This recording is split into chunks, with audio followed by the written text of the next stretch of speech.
Together. We were inseparable. He was so creative.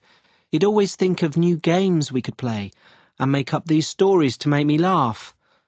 I was constantly amazed by his open-mindedness as well. He was never judgmental. I wish I could be like that. Unfortunately, we grew apart, slowly but surely, and by the time we went to uni, we weren't in touch anymore. I haven't seen him for years. It's really sad. I would blame it partly on the fact that he's not very reliable. So, for example, if I email him, he won't respond. I'm not sure what he's up to these days. 3. I know this is a cliché, but I don't get on with my in-laws, especially my mother-in-law, Jane.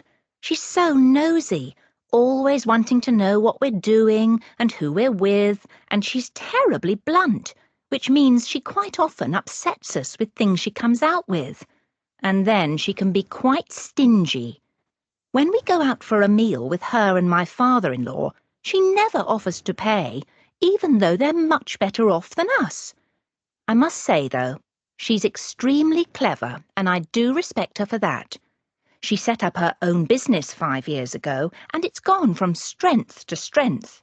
She's so self-assured and ambitious, too, which I suppose is why she's so successful in business. Okay.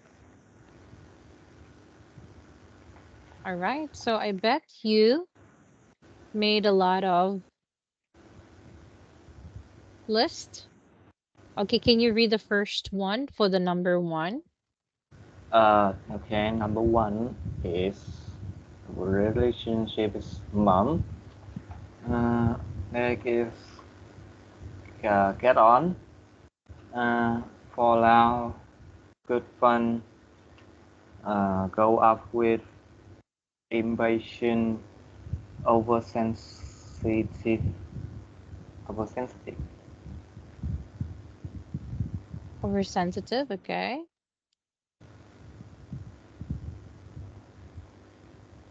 That's all? Yeah, that's number 1. Okay. That's number 1. Okay, hold on. Mine, I had the first one. She's talking the person that I'm closest to. So I think close or be close to somebody, right? That's the first one. And we'll always get on. You have a get on, right? Yeah. Okay. And we never ever had a fallout. So fallout is the next. And then she also talked about that she looked up to her, right? So that's with the relationship. With the vocabulary, the first thing that she said was sociable, outgoing and sociable. Actually, two of them, right? Outgoing and sociable. She's always going out and she's good fun, right? And after she's good fun, she talks also about being impatient or, yeah, impatient. She also said oversensitive. So which word you didn't list? So I think long, got on, fall out, good fun, go up. Go up with. What's go up with? Uh, um, uh, Maybe I misclick. Okay. So you didn't have close and look up. I think that's supposed to be look up. Yeah. And Yeah. with the adjective, you forgot the sociable and outgoing. You just have impatient and sensitive, right? Okay, I think with the grow up together starts with a brother, isn't it? So, sorry, cousin. So with a cousin, about Kieran, first is grew up together, and then he talks about being creative, okay, and open-mindedness. Open-minded, okay, judgmental, and then they grew apart, okay, And then they weren't in touch. Okay, you have it. Not reliable. Okay, so I think just that one. All right, next with the mother-in-law. Yeah, so the first thing is that I don't get on. So I think you didn't have that one, right? I Yeah. don't get Yeah. on with my mother-in-law. And then you said, it's here, she's so nosy and blunt. Okay, and also stingy. Next,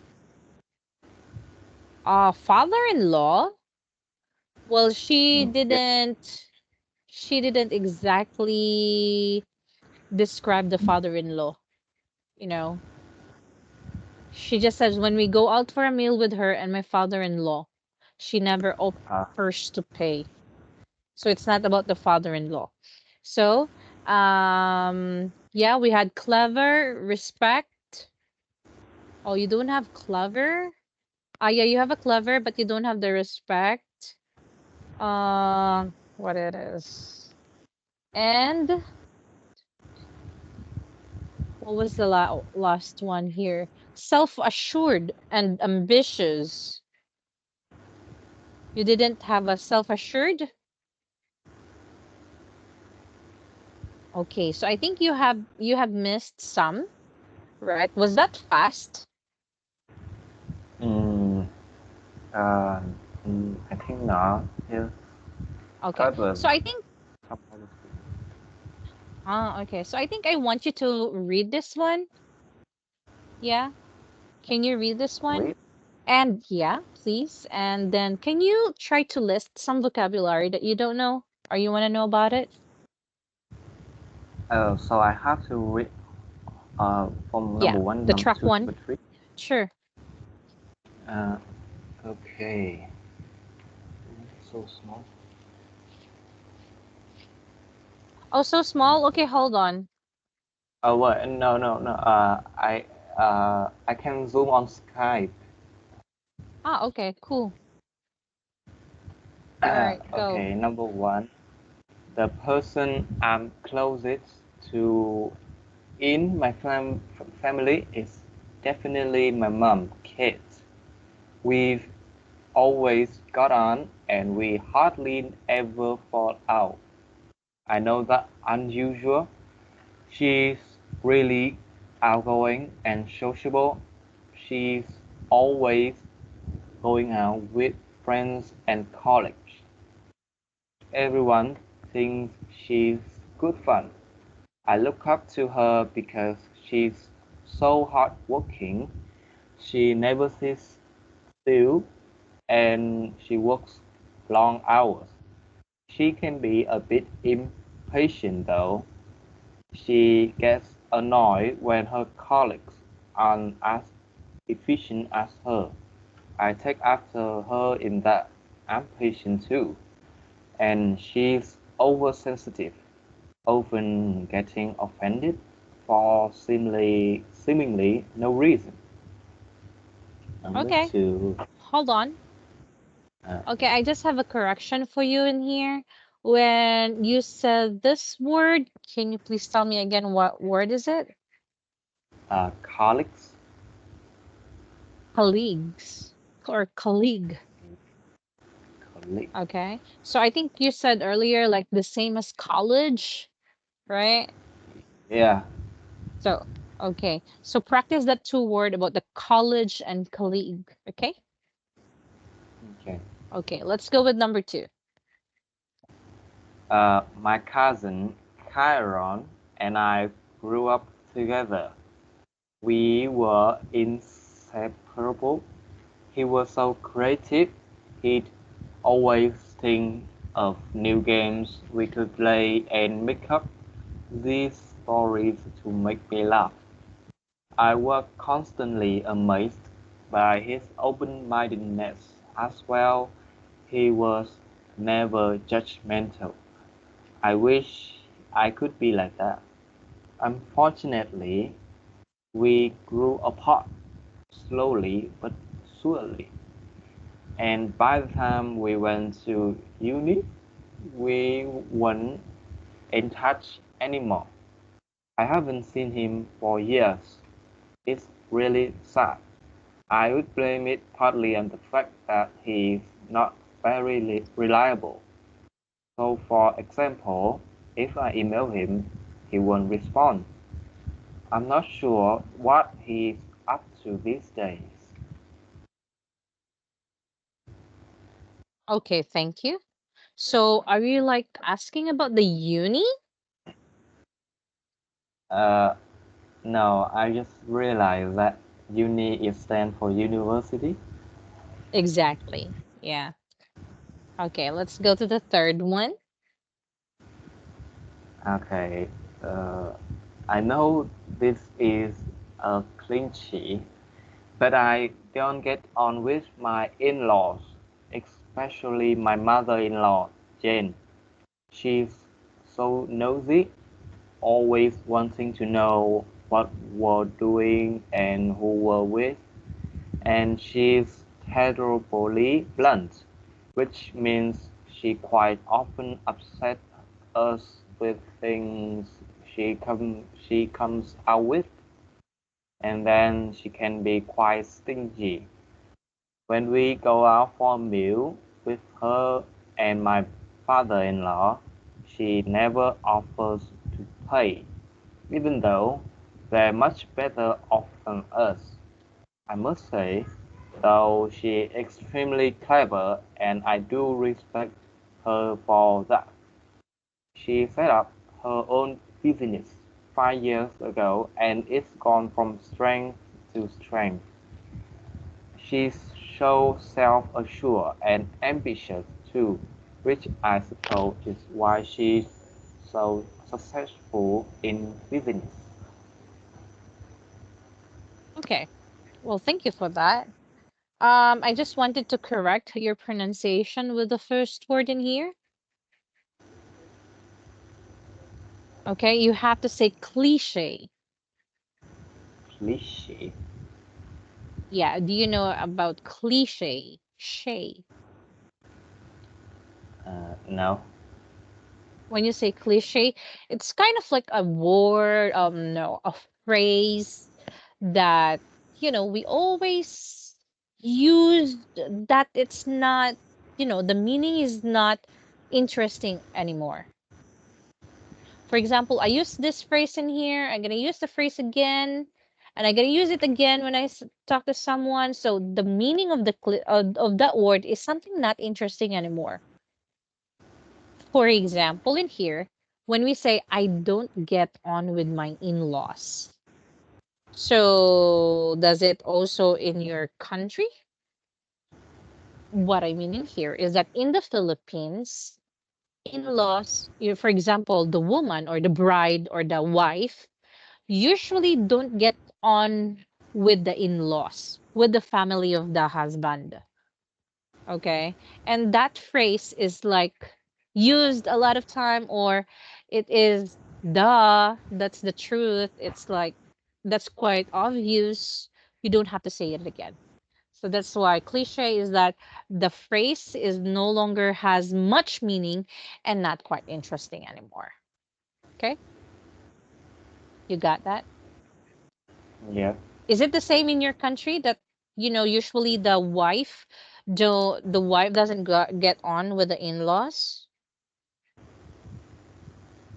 Yeah, in some TV shows. It's a TV show. It doesn't happen in real life. I didn't see much, but I Hmm. see many of it on TV show. Well, that's in reality as well. Okay.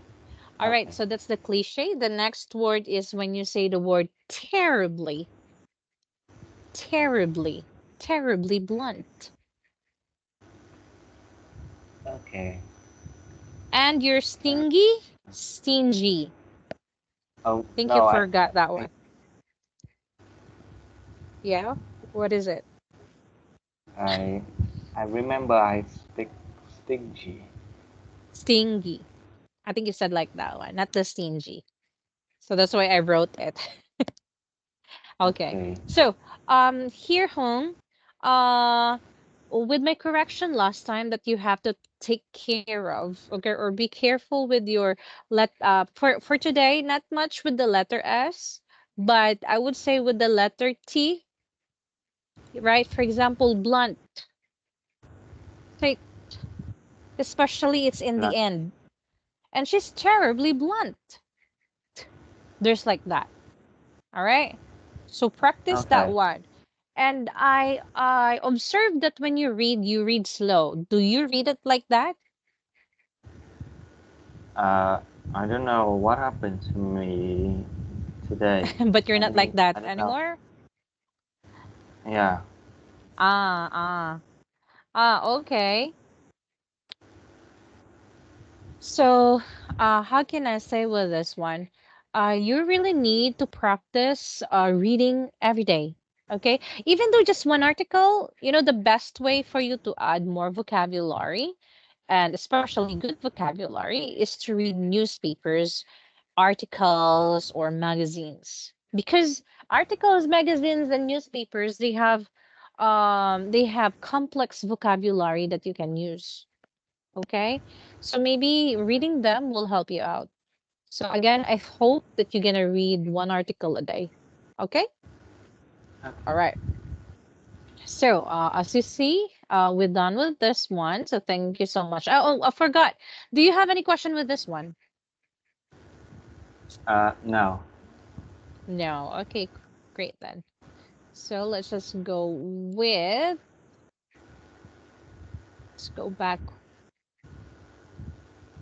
Okay. Now, we're gonna go with modifying. Do you know what is modifying? Uh, and it's like custom. Changing. Um, Modify. To change a little bit, or maybe not a little bit. All right. So modifying is quite important in Ielts. Okay, which as you can see with the sentences, we cannot just say something like, "Oh, she's nosy." All right. So not like that. So in here, what we're gonna do is I would love you to hear one more time. Okay, I want you to hear again. I'll listen to the audio one, track one, and you have to fill in the blank, complete the sentences 1 to 10 with the modifying adverbs that you will hear. Okay, so just send it in the chat box. All right. okay. Okay, here we go. Collins English for Exams. Speaking for Ielts. Copyright HarperCollins Publishers 2011. CD 1. Track 1. The person I'm closest to in my family is definitely my mum, Kate. We've always got on and we hardly ever fall out. I know that's unusual. She's really outgoing and sociable. She's always going out with friends and colleagues. Everyone thinks she's good fun. I look up to her because she's so hardworking. She never sits still and she works long hours. She can be a bit impatient though. She gets annoyed when her colleagues aren't as efficient as her. I take after her in that. I'm impatient too. And she's oversensitive, often getting offended for seemingly no reason. 2. My cousin Kieran and I grew up together. We were inseparable. He was so creative. He'd always think of new games we could play and make up these stories to make me laugh. I was constantly amazed by his open-mindedness as well. He was never judgmental. I wish I could be like that. Unfortunately, we grew apart, slowly but surely, and by the time we went to uni, we weren't in touch anymore. I haven't seen him for years. It's really sad. I would blame it partly on the fact that he's not very reliable. So, for example, if I email him, he won't respond. I'm not sure what he's up to these days. 3. I know this is a cliche, but I don't get on with my in-laws, especially my mother-in-law, Jane. She's so nosy, always wanting to know what we're doing and who we're with, and she's terribly blunt, which means she quite often upsets us with things she comes out with. And then she can be quite stingy. When we go out for a meal with her and my father-in-law, she never offers to pay, even though they're much better off than us. I must say, though, she's extremely clever, and I do respect her for that. She set up her own business 5 years ago, and it's gone from strength to strength. She's so self-assured and ambitious too, which I suppose is why she's so successful in business. Okay, all right. So did you get all the answers in here? So your number Yeah. one? My number one is really.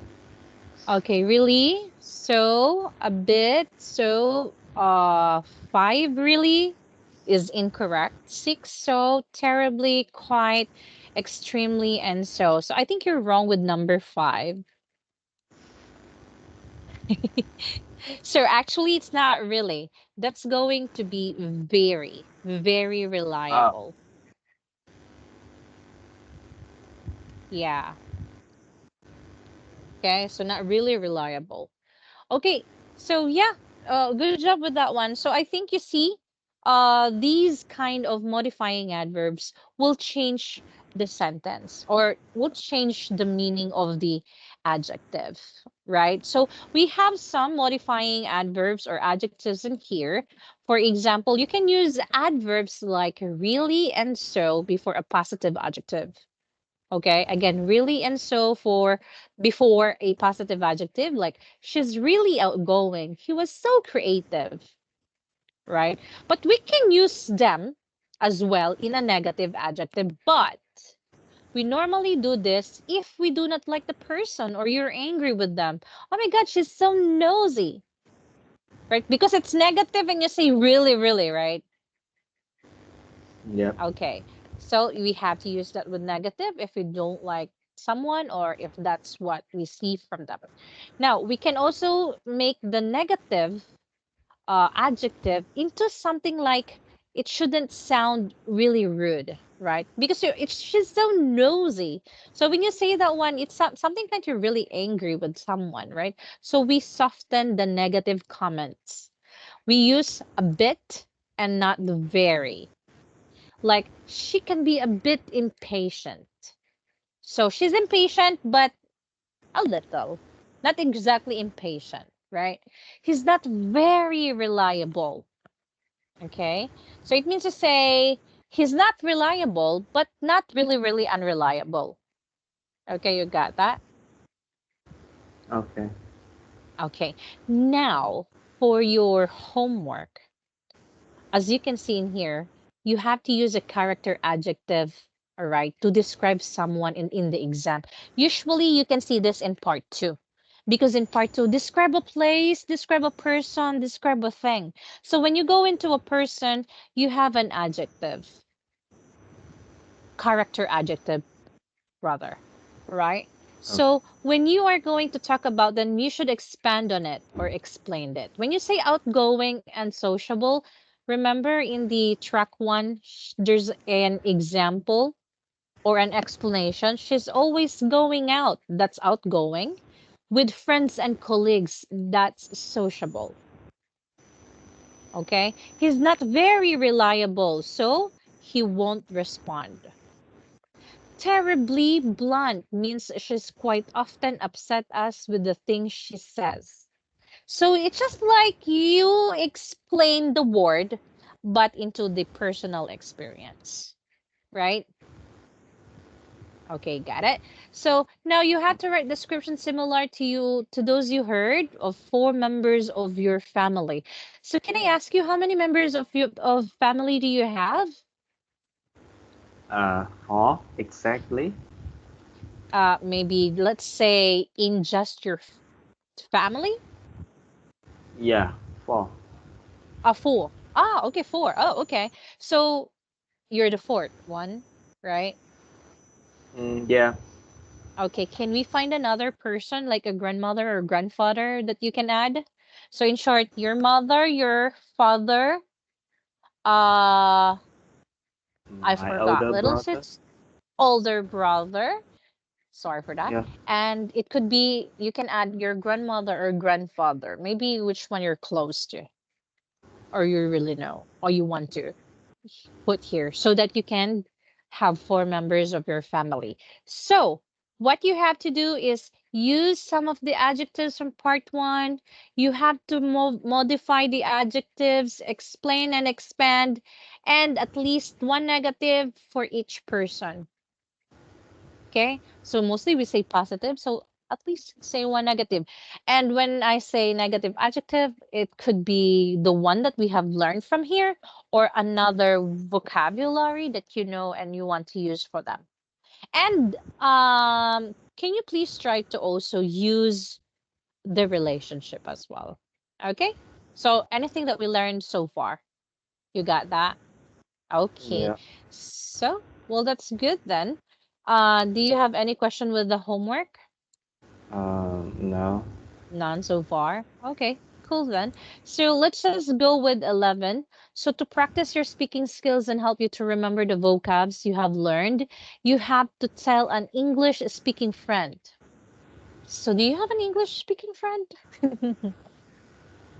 Uh,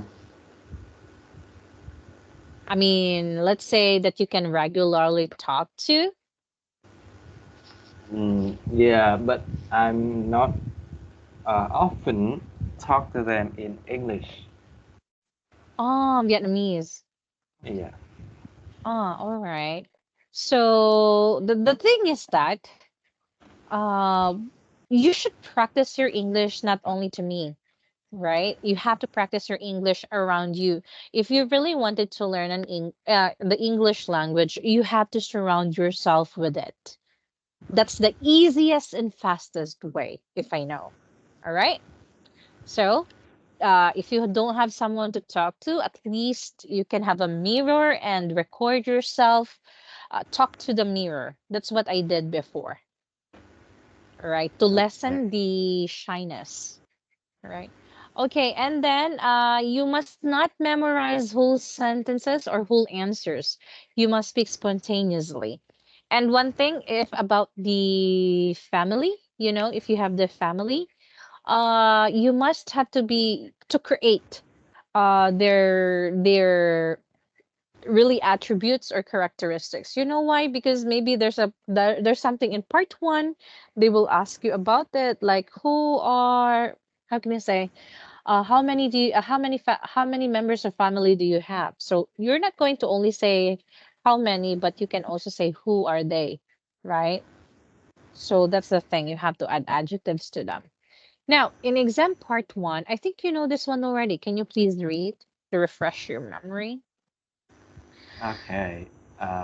Exam information. Part 1. Introduction and interview. 4 to 5 minutes. In part 1 of the exam, the examiner will introduce Examiner. examiner will introduce him, herself, and ask you to introduce yourself and confirm your identity. The examiner will Miner. then ask you general questions on three familiar topic areas.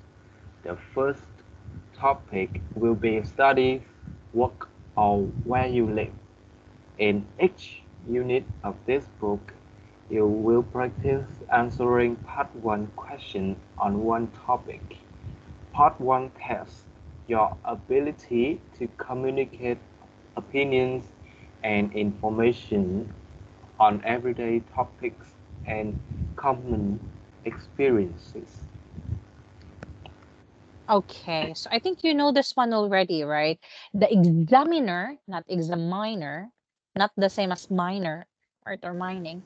Examiner, there's already given here, okay? As it says, the examiner will ask you general questions about yourself, but there's a given thing, given topics. These are studies, work, or where you live. But because you are a student, so of course, they will not ask you about work and will ask you about your studies.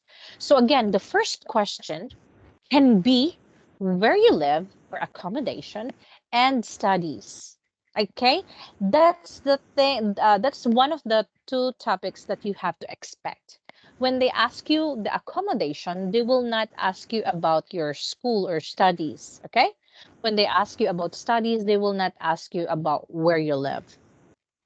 You got that one? It means to say they're already given questions here. They're already given topics. So at least you have to memorize all of the vocabulary you can use with studies and accommodation. Okay? Okay. Did they tell you about this one or no? Yeah. Okay. Well, that's cool then. So at least you should be like, perfect. The first question will be, okay, do you work or are you a student? Or, okay, let's talk about where you live. Those are the two questions that can be the first question that will be given to you. Okay.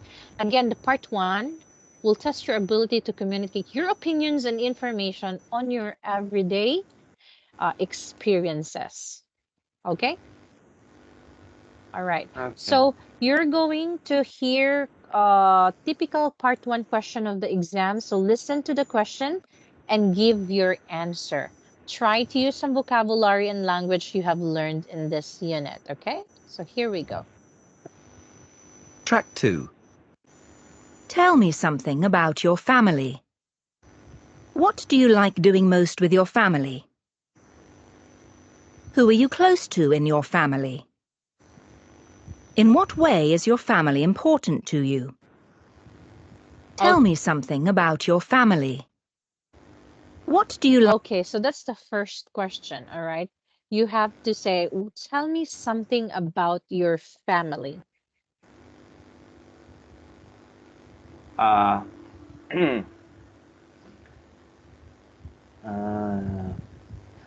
Uh, my family have 4 members. My father, my mother, my older brother, and me. And I have I mostly get on well with my older brother because we share we share the same hobby.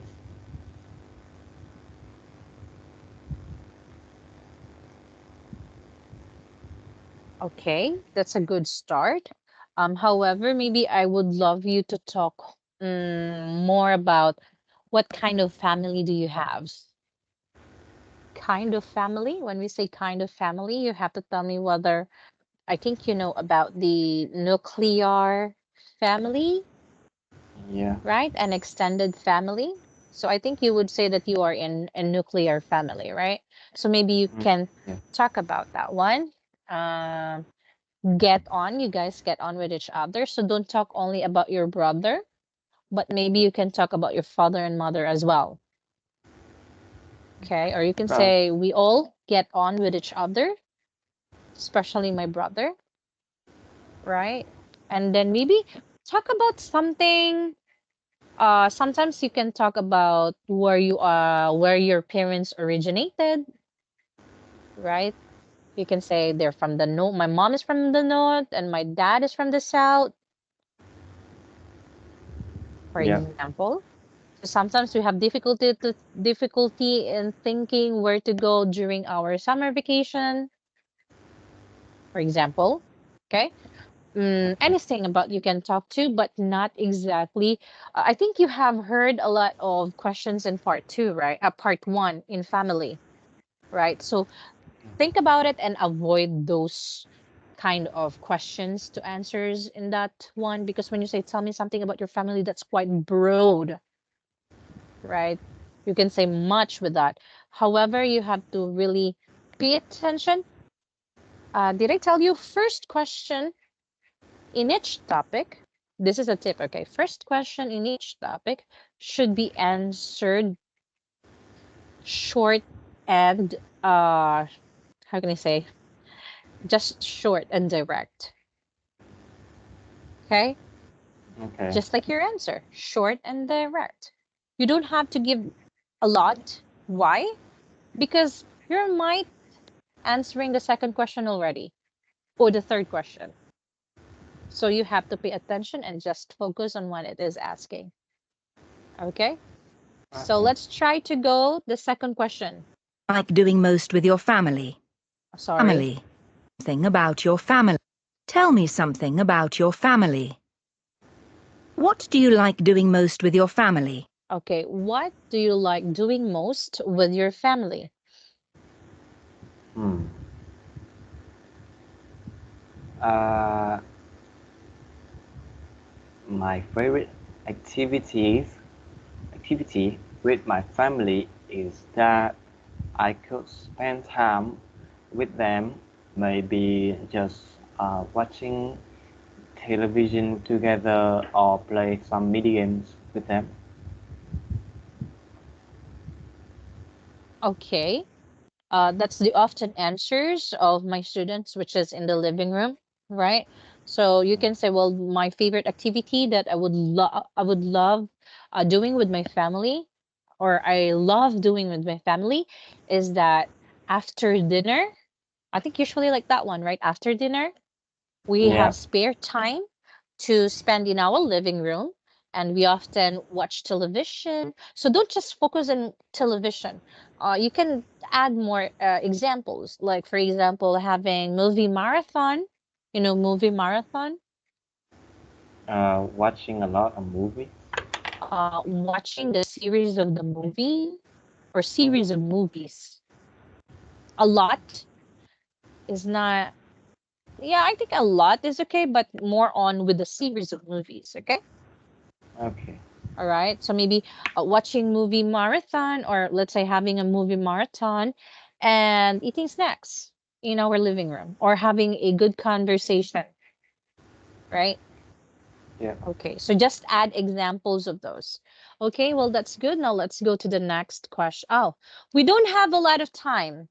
So I think we're going to continue about the third question of this. Okay. Okay. All right. So again, I'm gonna give you the homework here. So don't forget, because I'm gonna check whether you use the adjectives, relationship, modifying adjective, expanding, explaining, and one negative at least. So in short, you can put a lot if you want to. And when you're going to read that tomorrow, please uh be careful or be vigilant in using or in pronouncing the letter T, letter K, letter P, letter S, letter D, especially in the end. All right, I want to be particular with that one. Okay. Yeah. Okay, I think that is all. So you don't have any question, but if you have one, just drop a message and I'll try my best to reply on you. Okay. Okay. All right, that is all, dear. See you and have a good one. Okay, goodbye. Goodbye. Have a good night. Sure, see ya. You too, you too. Have a good night.